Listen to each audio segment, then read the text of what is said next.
Did you know that there are only 12 different special bending powers that only a select few among the entire world of Avatar can use? Well, today, we'll explain each of these unique bending abilities as we rank its most powerful users. There are 3 unique bending abilities for water, 3 for fire, 3 for earth, 2 for air, and another special one we'll cover in the very end. Just a small heads up, the ranking of benders will be based on how proficient they are at this specific bending form, and not on overall strength. Let's start from water, and probably the most fearsome and at the same time powerful bending ability, blood bending. Blood bending is a specialized subskill and a very rare variant of water bending that allows an extremely advanced waterbender to take hold of and manipulate the blood within an organism's body, allowing the bender to move the person's muscles. This technique is referred to as the highest level of waterbending, as well as the darkest, most powerful, and most feared of all bending techniques. The technique was discovered by a waterbender named Hama while she was detained in a prison designed by the Fire Nation specifically to hold waterbenders. During her detainment, she realized that all life contains water and proceeded to develop the knowledge and skills of the art by practicing on elephant rats, later employing the technique on her guards to escape. The forms and styles used by bloodbenders resemble how a puppeteer controls a marionette. The complexity and sophistication required to perform the art usually only allows for its use during a full moon, when a waterbender's power is at its absolute peak. Only Yakan, Tarlok, and Aman have shown the ability of performing the art without the aid of the full moon. Being naturally talented and having trained vigorously, Yakan and Aman were capable of bloodbending without using their arms, also known as psychic bloodbending. When it comes to its known users, there are 5. The weakest of them is actually the creator of this technique, Hama. At number 4, it's Katara, that showed incredible feats over this ability, even defeating Hama in a 1v1 bloodbending on her first ever try. As time passed, Katara became incredibly stronger and more efficient in the skill. However, the main difference between her and the rest of the 3 bloodbenders is that Katara needed the presence of the full moon in order to be able to use this skill. At number 3, we have Tarlok, while at number 2, we have his brother Noatak, also known as Aman. Now, how do we know that Noatak was a better bloodbender than his brother? You see, as a matter of fact, Aman was simply superior to his brother in every way, including the usage of his psychic bloodbending that required no gestures or movements, while Tarlok's did. Aman also displayed an ability unique to just him. By bloodbending, he can make the people watching this video click the subscribe button. Unlike the rest of his actions, this would actually be good for you, as with that, you will receive the best anime and Avatar content there is on YouTube. But seriously, Aman did display a unique ability through bloodbending. By touching the targets on the forehead and performing his bloodbending technique, he could permanently take people's bending away. As we saw, this was later negated by the Avatar's powers, but still, under normal circumstances, this action is permanent. And finally, the strongest bloodbender in history, Yakan, the father of Tarlok and Noatak. You see, Yakan was the first ever character to achieve bloodbending without the presence of the full moon. Yakan was so strong that he managed to put to sleep an entire courtroom full of powerful benders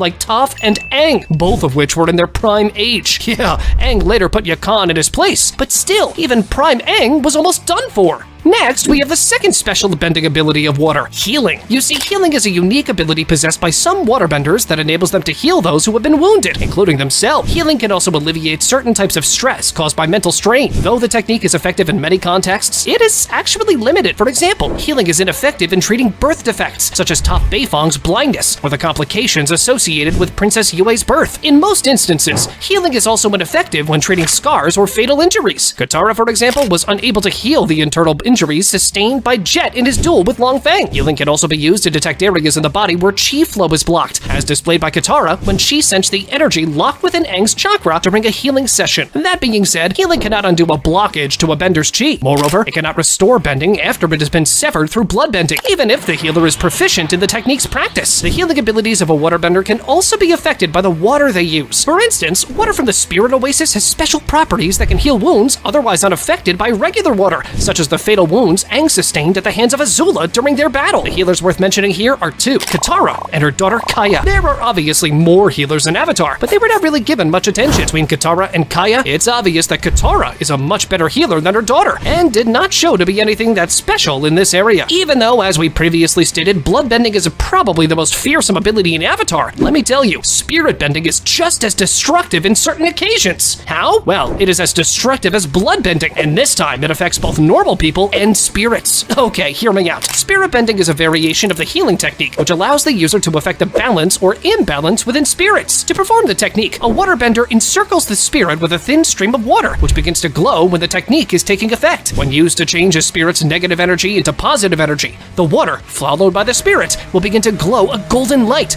at which point the spirit dissipates or assumes a pacified form. When the technique is used to change positive energy into negative energy, the water and spirit emanate a purple light. When used against humans, the variation has the potential to destroy their souls. The only known users who manage this special bending ability are Unalaq and Korra. Unalaq was actually the one who invented this technique, and was by far the most proficient in it. Unalaq later taught this bending ability to Avatar Korra as well, which, yeah, this proved to be a fatal mistake for Unalaq, as this exact ability was later used against him. Having covered water, let's analyze its polar opposite, fire. The first special ability is none other than combustion bending. Combustion bending is a form of telekinetic fire bending that is capable of unleashing powerful explosions. It consists of the ability to channel chi through the forehead, which is often marked by a third eye tattoo, superheating the surrounding air and producing a beam of explosive energy capable of immense damage, both in short and long range. Unlike conventional firebending, which produces a flame from the body, the technique instead creates a powerful beam that explodes upon contact with a solid surface. Combustion bending can instantaneously evaporate large bodies of water, shatter massive rock formations, and counter fire attacks, as demonstrated by Combustion Man when he stopped Zuko's fire shield during a brief altercation at the Western Air Temple. Lee has also demonstrated that it is possible to curve the beams. Despite its great power, the weaknesses of combustion bending are equally apparent. It requires a clear and uninterrupted chi flow and a properly calibrated focus in order to be effective, as if the chi flow is even slightly disturbed, then the ability will catastrophically malfunction. A glancing blow like from a pebble will cause the charged attack to detonate the air around the user, whilst a heavy hit, such as when Sokka hit Combustion Man's third eye tattoo with his boomerang, will cause a massive point-blank explosion. The third eye tattoo may also be a partial weakness, as those familiar with the technique can identify a combustion bender by the presence and actively target the tattoo as a weak point. The process of combustion bending cannot be cancelled out like a conventional fire attack once charged up, and it also relies on an unobstructed path to destroy its target, detonating early if an unexpected obstacle gets in the way. If this happens, or the user is not able to control their power, then it can be deadly or even fatal to them. This was demonstrated when Plee's combustion beam was contained within a makeshift box made from Suyin Beifong's armor,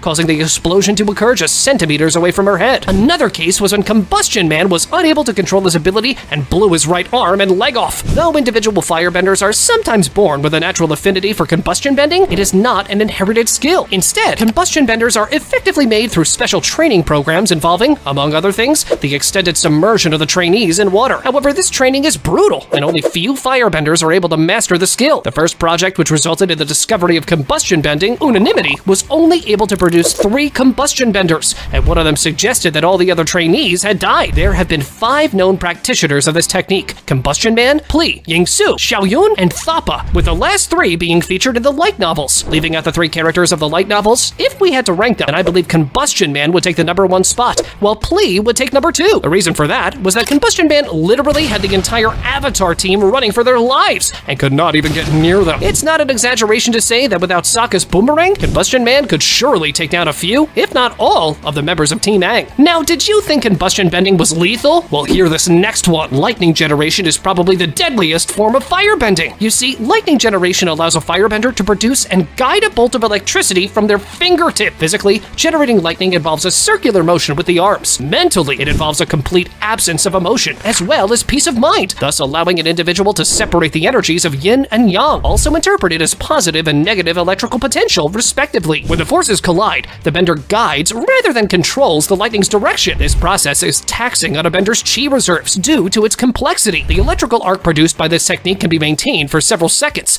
during which time the lightning can be swept about to produce widespread damage. The charge, and thus the damage of the lightning strike, can be regulated, as seen by when Mako was capable of firing a blast strong enough to incapacitate Amon, but otherwise leave him unharmed. We also saw something like this happening in the comics, where Azula managed to hit Zuko with a lightning attack, which in the end did not even harm Zuko, but rather just threw him back a few meters. Prior to the end of the 100-Year War, few firebenders were known to be capable of generating lightning. For centuries, the skill was so rare that few even knew that it was possible at all. A few decades later, however, during the events of Legend of Korra, we saw that, particularly in Republic City, lightning generation was used to generate power for the industrial sector. Even though it was still not widespread, we saw that way more firebenders were capable of this, what used to be an incredibly rare skill. Now, how would we rank the the strongest lightning users. At number 5, we would put Azula. That, yes, her lightning attacks were incredibly lethal on one hand, but as we saw, they required a significant time to charge. The same thing occurs with the character we have at number 4, Iroh. Generally, lightning attacks take much longer time to initiate than standard fire attacks. That being said, certain firebenders like Ozai and Mako are able to generate lightning at extremely high speeds. As we saw with Ozai, the very split second the solar eclipse was over and he had regained his firebending, he instantly fired an attack on Zuko, something that neither Azula nor Iroh were capable of doing. Something similar applies to Mako, that was able to attack almost instantly using lightning. A character that could almost instantly fire lightning as well was Iroh, Zuko's grandson. Yeah, this character is as underrated as it gets. He literally stopped an entire aircraft fleet on his own, and lightning attacks was just one of his ways to do that. Given, however, that Ozai was a bit faster than both Mako and Iroh when it comes to generating lightning, we'll be placing Mako at number 3, Iroh at number 2, and Ozai at number 1. As we explained, lightning generation stopped being such a rare ability in Legend of Korra. However, its counter, not so much. You see, lightning redirection remained an incredibly rare skill even decades after it was first developed by Iroh. Lightning redirection allows a firebender to absorb lightning into the body as energy and release it in a more desirable direction. The technique was developed by Iroh after he studied master waterbenders redirecting force rather than opposing it head-on. The person redirecting it must create a pathway from their fingertips, up the arm to the stomach, and up and out of the other arm. It is essential that the lightning passes through the stomach, because if the lightning passes through the heart, the effects could be fatal. Lightning can be successfully redirected regardless of whether the source is natural or generated. Prior to the end of the 100-Year War, only 3 individuals were known to be capable of redirecting lightning: Iroh, Zuko, and Aang in Legend of Korra. We also saw Mako using lightning redirection while battling a mecha tank during the battle for Republic City, using the technique to redirect an electric charge released by an electric grapple the tank had fired. In the comics, we saw Azula redirecting lightning as well. You see, Azula used a lightning attack on Zuko. Zuko redirected it back at her, but to everyone's surprise, Azula sent the same lightning back again at Zuko, which is what caught Zuko off guard, and thus the lightning hit him. Thankfully, this lightning seemed to be either extremely weak, either from the start or due to its repeated redirections, and thus Zuko was not harmed. If we had to rank these 5 characters capable of lightning redirection, we would do as following. Number 5, Azula, that we only saw her using this skill once. Number 4, Aang, that after redirecting lightning, we saw him being weak, as if he did not properly or fully redirect it, but rather let some of it be absorbed by his body. Number 3 would be Zuko, and the reason for that is not because Zuko had any weakness in that skill, but rather simply because the next 2 characters are honestly just better at this skill. Number 2 would be Mako, since we saw him redirecting lightning for an extended amount of time non-stop. And at number 1, we have Iroh, the one who created this technique to begin with. Both of the elements we just analyzed seem to have incredibly strong special abilities, right? Well, let's see what abilities the element of air has. The first of the 2 is flight. Flight, also called weightlessness, is a complex and extremely rare skill that has only ever been demonstrated by 2 known benders, Guru Lagima and Zahir. It is referred to as the highest level of airbending, and was such a unique ability that it was believed to only exist in legends. It is achievable through a complete denouncement of all earthly desires, which results in true freedom. Zahir was only able to fly after witnessing his girlfriend Pli die. The principle behind flight is to become one with the wind, mimicking its freedom from limitations and inhibitions, in both a physical and mental sense. Once an airbender has embraced these principles, they can fly and hover. However, the bender is still at the mercy of the surrounding environment, as observed by Zahir being affected by a tornado created by Jinora and other airbenders while he tried to escape with Korra. Since we don't really know much about Guru Lagima, we will just place him in number 2 and place Zahir in number 1. Now, the second special ability of airbenders is something most of the people never knew is actually specific to airbenders: spiritual projection. Spiritual projection is a complex technique that requires a heightened sense of spirituality, allowing one's spirit to move through the physical realm in an intangible form, unbound by a corporeal body. In order to create a projection successfully, a user must be in a silent environment free from distractions, as the use of the technique requires immense focus. Spiritual projections allow users to explore their immediate surroundings, bypassing physical barriers and different mediums to search through walls as well as underwater. In addition, the technique can also be used to locate specific individuals with whom the user has a strong connection by focusing on the bond between them. Jinora and Mongol showed proficiency in this technique. Now, if you didn't already know, Mongol was a young air nomad who grew up at the Northern Air Temple during the lifetime of Avatar Kyoshi. Spiritual projections are most powerful during times of increased spiritual energy in the atmosphere, such as during harmonic convergence. When used during these occasions, spiritual projections can be maintained for longer periods of time and manifest more clearly, resulting in more distinct apparitions. Now, even though it is not 100% confirmed if this ability is unique to only airbenders, this seems to be the case. If we had to rank the 2 known users of this ability, at number 2, we would put Mongol. And at number 1, Jinora. We covered 3 out of the 4 elements, but we have yet to analyze the element with the most interesting special bending abilities, Earth. The first and most widely used special ability of Earth is none other than metal bending. Metal bending allows an earthbender to indirectly bend processed metals by manipulating the trace amounts of regular Earth in them, much as they would bend regular Earth. The ability was discovered and later perfected by Toph Beifong. Through the use of seismic sense, Toph was able to perceive, target, and eventually utilize the trace amounts of Earth present in refined metal in order to bend the metal itself. As the technique involves the manipulation of impurities within metal, pure metals such as platinum cannot be bent. After the 100-Year War, Toph opened the Beifong Metal Bending Academy to share her knowledge of the technique with the rest of the world. Her efforts eventually led to the establishment of Republic City's metal bending police force. Later, Toph's youngest daughter, Suyin Beifong, founded Zhaofu, a city made entirely of metal, and the majority of its inhabitants practice metal bending. If we had to rank the strongest metal benders, we would do so as following. At number 5, we would place Korra, the first avatar to ever bend metal, something that not even Aang was able to do. At number 4, we have Suyin Beifong, which, although debatable, we believe her metal bending is a bit weaker than her sister. And at number 3, we have Lin Beifong. Number 2, Kuvira. And at number 1, none other than Toph Beifong. The second bending ability of Earth is something that was once again first developed by Toph, seismic sense. Or was it now? Well, not only Toph learned this skill from the Badger Moles, Toph was not even the first known human to develop this skill. Why? Well, we'll explain that in a bit. Seismic sense is the unique ability to perceive an environment by feeling acute vibrations through the ground, similar to sonar and echolocation. Seismic sense enables the practitioner to detect earthen objects and objects in contact with Earth when out of sight. The technique provides a specific map of the user's surroundings, detailed enough so a blind person, such as Toph Beifong, can navigate effortlessly. It can also be used to detect when someone is lying by feeling their heart and breathing rates through the Earth. Badger Moles, the original Earthbenders, use seismic sense as an innate substitute for eyesight, and this technique was adopted by Toph after she observed the Badger Moles that lived in the mountains surrounding Gaoling. In combination with metal bending, this technique can also be applied to metallic surfaces. The known users of this ability are Toph Beifong, Avatar Aang, Lin Beifong, Suyin Beifong, Aiwei, as well as 2 characters from the light novels, Yun and Jianshu. Jianshu was an earthbending master at the peak of his power, and he was the de facto ruler of most of the Earth Kingdom, though his power was constantly challenged by various opponents. He lived during the time of Avatar Kuruk. Now, when it comes to Yun, well, this case is a special one. You see, Yun lived during the era of Avatar Kyoshi and was dubbed as the false Avatar due to some of his insane abilities that mistook him as a master of all elements. How is that possible? Well, hear me out. Yun was an extremely skilled earthbender, having been trained by various bending masters and possessing a great amount of raw strength as well as a proficiency for finesse. He developed a new technique of writing with stones and pebbles to communicate from long distances. Yun was also capable of other extremely rare earthbending abilities, such as using seismic sense, bending mineral-based pigments, and liquefying stone without using heat to control in ways akin to waterbending. Because of that, he made Earth so liquid that it seemed as if he was bending water, when in reality he was just bending a liquid form of Earth. Yun was also adept at using rock gloves with his earthbending for quick attacks, and he was actually the one who passed this skill down to Kyoshi. He was also skilled in matters of poisoning, subterfuge, and covert assassination, due to special tutelage from his waterbending master Amok. Now, let's see how we rank the known users of seismic sense. At number 7, we place Aiwei, for obvious reasons. At number 6, we have Jianshu, and from here, things start to get tricky, as spots 5 to 3 are quite debatable. I will be placing Suyin Beifong at number 5, Lin Beifong at number 4, and at number 3, Avatar Aang, that showcased to have fully mastered this technique from his training with Toph. He even used this ability to fight Fire Lord Ozai. At number 2, I will place Yun, and at number 1, Toph, that literally used this ability for every second of her entire life. And now, we have a special ability that is probably a plot hole. Why do I say that? Well, hear me out. Lava bending was originally meant to be something only avatars can use by bending both fire and earth at the same time. That's why we saw Avatar Roku and Kyoshi performing lava bending. Kyoshi utilized the technique to split her peninsula from the Earth Kingdom mainland. Roku used lava bending on 3 different occasions. He caused a volcano to erupt at the Fire Temple on Crescent Island. He employed lava bending while working with Sozin to save his home island, and he also used lava bending to destroy the Fire Temple during the winter solstice. However, this ability was later changed in Legend of Korra, and thus became an earth-bending ability rather than an avatar ability. In Legend of Korra, lava bending is a rare technique that involves the manipulation of molten rock. Using lava bending, Kazan was able to form shuriken-like lava projectiles that are capable of burning through several mediums, creating trails of molten rock to attack his opponents, and otherwise manipulate lava with great dexterity. Bolin discovered his aptitude for this skill while he, Mako, Asami, and Tenzin were escaping from the Northern Air Temple. If we had to rank those 2 lava benders, I would place Kazan at number 2 and Bolin at number 1, simply because despite learning this skill only moments earlier, Bolin showed an impressive mastery over this ability. And now, we reach the final special bending ability, energy bending. You see, energy bending is the ability to bend another person's life energy. It predates the 4 main bending arts, the formation of the 4 nations, as well as the creation of the Avatar. Before the Avatar came into existence and the separation of the 4 nations, the lion turtles bent the energy within humans and themselves in order to grant them the ability to bend one of the 4 elements. However, after the lion turtles renounced their roles as protectors of mankind, energy bending was no longer used to grant people bending, and the knowledge of energy bending was almost completely lost. By the time of Avatar Aang, there was only 1 lion turtle left with the ability to energy bend, who later passed down the ability to Aang. Aang used this ability to remove Phoenix King Ozai's firebending, and 28 years later, Aang did the same thing to Yakan's ability to waterbend. Also, after the Equalist's leader Amon severed Korra's bending, apart from her airbending of course, Aang's spirit used energy bending to restore her ability to bend all elements, and passed on the knowledge to her. Later, Korra used it to return Lin Beifong's ability to earthbend, to restore the bending of Amon's non-triad victims, and to stop Kuvira's spirit energy cannon. Although the full capabilities of energy bending are not fully understood, what is known is that bending a person's life energy can impart them with knowledge instantly, remove their bending completely, or restore it. In addition, even though mastering the 4 elements is a necessity for the Avatar, learning energy bending is not considered optional for avatars. But yeah, for sure it would be a great skill for all future avatars to possess. When it comes to the strongest users, other than the lion turtles of course, we only have Aang and Korra. We would place Aang at number 2 and Korra at number 1, simply because Korra showcased an additional ability with energy bending that Aang did not, redirecting Kuvira's spirit energy cannon. Check out this video where I'm building the strongest raid team in solo leveling's history. Go on, check it out!